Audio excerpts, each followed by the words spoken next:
अस्सलामुअलैकुम वरहमतुल्लाहि वबरकातु। Welcome back to my channel నహ్మదు నుసల్లి అలా రసూలిల్ కరీం అమ్మాబాద్. ఖురాన్ పారాయణం యొక్క ఘనత మనం ప్రీవియస్ వీడియోలో తెలుసుకున్నాం. ఒకవేళ ఎవరైనా చూడకపోతే నా ఛానల్ని విజిట్ చేసి చూడండి.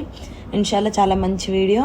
మీకు అందరికీ ఖురాన్ యొక్క పారాయణం వల్ల మనకి జరిగే లాభం ఏంటి, దానివల్ల మనకి ఎలా సిఫారిష్ దొరుకుతుంది అనేది నేను మంచి హదీసులతోని బయాన్ చేశాను. ఒకసారి మీరు చూడకపోతే నా ఛానల్ విజిట్ చేసి ఇన్షాల్లా చూడండి, దానిపైన ఆచరించండి. అయితే ఆ వీడియోకి కంటిన్యూషన్గా ఈ వీడియోని తయారు చేయడం జరుగుతుంది. ఒక హదీస్ని పరిశీలించినట్లయితే హజరత్ అబూ మూసా రజియల్లాహు తఆలా కథనం ప్రకారం దైవ ప్రవక్త సల్లల్లాహు అలైహి వసల్లం ఈ విధంగా ప్రవచించారు: ఖురాన్ పారాయణం చేసే విశ్వాసి నారింజ పండు లాంటి వాడు. నారింజ పండులో సువాసన కూడా ఉంటుంది, ఇంకా దాని రుచి కూడా బాగుంటుంది. ఖురాన్ పారాయణం చేయని విశ్వాసి ఖర్జూరపు పండు లాంటి వాడు. అందులో సువాసన లేకపోయినా దాని రుచి మాత్రము తీయగా ఉంటుంది. ఖురాన్ పారాయణం చేసే కపట విశ్వాసి గులాబీ యాస్మిన్ సుగంధం మొక్క లాంటి వాడు. పైకి దాని వాసన బాగున్నా రుచి మాత్రం చేదుగా ఉంటుంది. ఇది ఖురాన్ పారాయణం చేయని కపట విశ్వాసి ఉమ్మత్తకాయ లాంటి వాడు. అందులో ఎలాగూ సువాసన ఉండదు, అదిగాక దాని రుచి చేదుగా ఉంటుంది. బుఖారీ ముస్లిం హదీస్. ఈ హదీస్ గనక మనం పరిశీలించినట్లయితే ఈ హదీసులో 4 రకాల వ్యక్తుల గురించి చెప్పబడింది. వారిలో 2 విశ్వాసులైతే మరో 2 కపట విశ్వాసులు. ఖురాన్ మధురాతి మధురంగా పారాయణం చేయటంతో పాటు దాని ప్రకారం ఆచరించే విశ్వాసి మంచి రుచి సువాసన గల నారింజ పండు లాంటి వాడని పేర్కొనడం జరిగింది. ఎందుకంటే అతను తన మంచి పనుల చేత ఇటు దేవుని సృష్టిలో ప్రియమైన దాసునిగా రాణించటంతో పాటు అటు ప్రజల్లో కూడా గొప్ప ఆదరణీయుడుగా పేరొందుతాడు. ఇహలోకంలోనూ సాఫల్యాన్ని ప్రసాదిస్తాడు. కాగా ఖురాన్ను మధురాతి మధురంగా పారాయణం చేయలేనప్పటికీ నిజ జీవితంలో ఖురాన్ ఆజ్ఞల్ని ఆచరించే విశ్వాసికి బహుశా ఇహలోకంలో అంతగా ఆదరణ లభించకపోవచ్చు, కానీ పరలోకంలో దైవ సన్నిధిలో మాత్రం అతని గొప్ప ఆదరణ లభిస్తుంది. అతనికి ఖర్జూర పండుల్లో సువాసన లేకపోయినా రుచి మాత్రం ఎంతో తీయగా ఉంటుంది కదా. ఖురాన్ చదవడం రాని విశ్వాసి పరిస్థితి కూడా అంతే. వీరికి భిన్నంగా ఖురాన్ పారాయణం చేసే కపట విశ్వాసి సువాసన గుబాలించే చేదు మొక్క లాంటి వాడిని చెప్పడం జరిగింది ఈ హదీసులో. ఇలాంటి వాడు తమ మధుర కంఠంతో ఖురాన్ పారాయణం చేసే లోకుల మెప్పు పొందిన పరలోకంలో మాత్రం అతను శాశ్వత వినాశానికి గురి కావాల్సిందే. దానికి కారణం అతను ఎంత మధురంగా పారాయణం చేసినప్పటికీ ఖురాన్ ఆదేశాలను అతనికి ఏమాత్రం మింగుపడవు. అంచేత ప్రదర్శన బుద్ధితో అతను చేసే ఈ పారాయణానికి ఇహలోకంలో ఆదరణ లభిస్తుందేమో గాని పరలోకంలో మాత్రం అతనికి పరాభవం తప్పదు. ఇకపోతే హదీసులో పేర్కొనబడిన చివరి వ్యక్తి ఖురాన్ చదవటం రాని కపటి విశ్వాసి. ఇలాంటి వారికి ఇహ పరాల్లోనూ అవమానమే మిగులుతుంది. అందుకే ఇలాంటి వారిని ఉమ్మెత్తకాయతో పోల్చడం జరిగింది. ఉమ్మెత్తకాయ రుచి చేదుగా ఉంటుంది, పైగా దాని కంపు ముక్కు పుటాలను అదరగొట్టేస్తుంది. అయితే 2 విశ్వాసుల కోసం చెప్పడం జరిగింది, 2 కపట విశ్వాసుల కోసం చెప్పడం జరిగింది. ఖురాన్ చదవడమే కాదు, ఖురాన్ ఆదేశాలపైన ఆచరించాలి కూడా. ఖురాన్ ఎంత మధురంగా చదివితే అంత పుణ్యం లభిస్తుంది. అంతేకాదు దానిపై ఆచరించడం వల్ల అల్లాహ్ పరలోకంలో కూడా వాళ్ళకి విజయాన్ని ప్రసాదిస్తాడు. అలా కాకుండా ఖురాన్ని ఎంతో మధురంగా చదువుతారు, కానీ వాటిపైన ఆచరించిన వారికి అల్లాహ్ దగ్గర ఎలాంటి ప్రసన్నత దొరకకపోగా వారు పరాభవం పాలవుతారు. వారు ప్రజల్లో మెప్పుల కోసం చేస్తారు కాబట్టి వాళ్ళకి అల్లాహ్ సుబ్హానహు వ తఆలా ఇక్కడ మెప్పునే ప్రసాదించేస్తాడు. మరొక హదీస్ని పరిశీలించినట్లయితే బుఖారీ ముస్లిం హదీస్. హజరత్ ఇబ్నే ఉమర్ రజియల్లాహు తఆలా కథనం ప్రకారం దైవ ప్రవక్త సల్లల్లాహు అలైహి వసల్లం ఈ విధంగా ప్రవచించారు: 2 వ్యక్తుల పట్ల తప్ప మరెవ్వరి పట్ల అసూయ చెందకూడదు. ఒకడు దేవుడు ఖురాన్ జ్ఞానాన్ని ప్రసాదించగా రేయింబవళ్ళు దాన్ని ఆచరించే వ్యక్తి. రెండోవాడు దేవుడు సిరి సంపదలు అనుగ్రహించగా వాటిని రేయింబవళ్ళు దైవ మార్గంలో ఖర్చు పెట్టే వ్యక్తి. చూడండి మాషాల్లా, ఎవరిని చూసి మనం అసూయ పడాలి? డబ్బుంది, ధనం ఉంది, వీడికి ఇంత బంగ్లాలున్నాయి, కార్లున్నాయి, బంగారం ఉంది, సొమ్ములున్నాయి, వీళ్ళని చూసి మనం అసూయ పడొద్దని చెప్పారు ముహమ్మద్ సల్లల్లాహు అలైహి వసల్లం వారు. ఎవరిని చూసి అసూయ పడమన్నారు?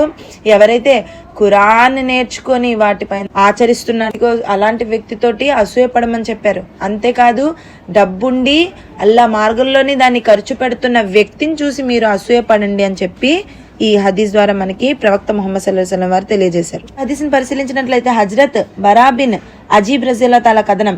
ఒక వ్యక్తి ఖురాన్లోని కహఫ్ సూరా పారాయణం చేస్తుంటే అతనున్న చోట ఆకాశంలో ఒక మేఘం ఆవరించింది.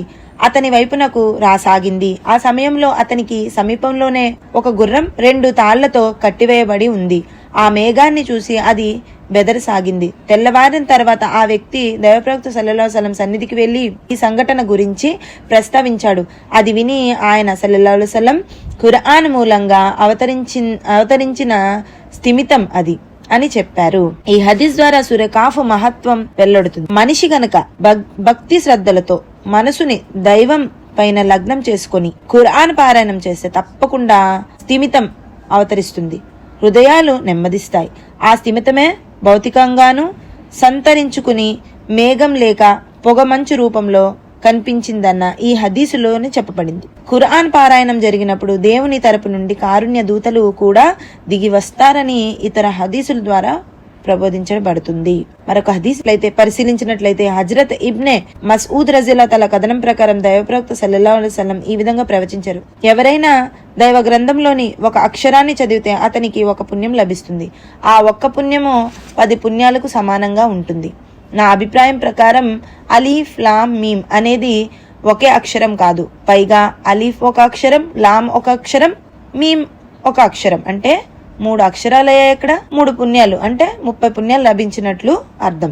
తిర్మజీ హదీస్. మరొక తిర్మజీ హదీస్ ని పరిశీలించినట్లయితే హజరత్ ఇబ్నే అబ్బాస్ రజియల్లాహు తఆలా కథనం ప్రకారం దైవప్రవక్త సల్లల్లాహు అలైహి వసల్లం ఈ విధంగా ప్రవచించారు. ఏ మాత్రం ఖురాన్ పరిజ్ఞానం లేని హృదయం పాడుబడిన ఇంటితో సమానం. ఎవరికైతే ఖురాన్ యొక్క జ్ఞానం ఉండదో వాళ్ళ హృదయం పాడుబడిన ఇంట్లోని శైతాన్లు దూరుతాయి, జిన్నాతులు దూరుతాయి. ఎవరైనా దూరి, ఎలాంటి మనిషి అయినా దూరి అందులోని నివసించగలవు. ఏ చెడైనా దూరి అందులో నివసించగలవు. అలాంటి పాడుబడిన ఇంటితో పోల్చాడు.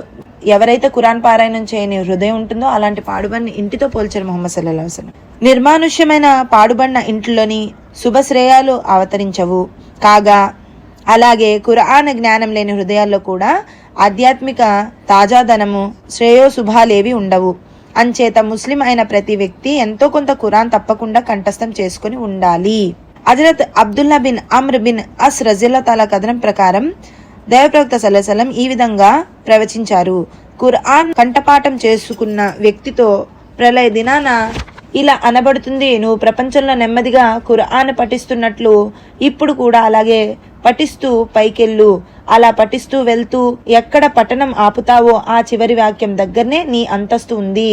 అంటే అల్లాహ్ సుబ్హానహు వ తఆలా స్వర్గంలోని నువ్వు ఎలా అయితే ప్రపంచం మీద ఎంత మధురాతి మధురంగా ఖురాన్ని పారాయణం చేసేవాడువో అలా నెమ్మదిగా ఎంత వరకు నువ్వు పారాయణం చేసుకుంటూ వెళ్తా అన్ని అంతస్తులు కూడా నీవే, అంత జన్నతును పొందు అని చెప్పి అల్లాహ్ సుబ్హానహు వ తఆలా ఆ వ్యక్తితో అనడం జరుగుతుంది. ఇది అబూ దావుద్ తిర్మిజీ హదీస్. ఖురాన్ పారాయణం చేసుకున్న వారిని, నిత్యము దైవ గ్రంథాన్ని అధ్యయనం చేస్తుండే వారిని స్వర్గంలో ఘనంగా సత్కరించడం జరుగుతుంది. ఆ సమయంలో ఎవరికి ఎంత ఎక్కువగా ఖురాన్ జ్ఞాపకం ఉంటుందో వారు అంతే ఎత్తైన భవనాల్లో ఉంటారు. దీన్ని బట్టి ఆలోచించండి, మీరు ఎంత కంఠస్థ పెడితే అంత పెద్ద స్వర్గాన్ని అల్లాహ్ మీకు ప్రసాదిస్తాడు. అందుకే స్వర్గంలో తమ అంతస్తులు పెరిగేందుకు అనువుగా ప్రతి ఒక్కరు వీలైనంత ఎక్కువగా ఖురాన్ కంఠస్థం చేసుకోవాలి. మాషాల్లాహ్, ఖురాన్ని కంఠస్థం చేద్దాం ఇన్షాల్లా. అల్లాహ్ సుబ్హానహు వ తఆలా మనందరికీ కూడా ఖురాన్ని చదివి దానిపైన ఆచరించి దాన్ని కంఠస్థ పెట్టే భాగ్యాన్ని ప్రసాదించాలని నేను అల్లాహ్తో దువా చేస్తున్నాను. మనందరికీ వినేదానికంటే ఆచరించే భాగ్యాన్ని ప్రసాదించమని అల్లాహ్తో నేను కోరుకుంటున్నాను. అల్లాహ్ మరిన్ని మంచి వీడియోస్ కోసం నా ఛానల్ని లైక్, షేర్ అండ్ సబ్స్క్రైబ్ చేయండి. మరొక మంచి వీడియోతో, మంచి టాపిక్తో, మంచి వీడియోతో మళ్ళీ మీ ముందుకు వస్తాను. ఈ వీడియో కనుక మీకు నచ్చినట్లయితే లైక్, షేర్ అండ్ సబ్స్క్రైబ్ చేయండి. నా వీడియోని మీకు సద్దుకాయ జారియా పుణ్యం కూడా లభిస్తుంది. అస్సలాము అలైకుం వరహమతుల్లాహి వబరకాతుహు.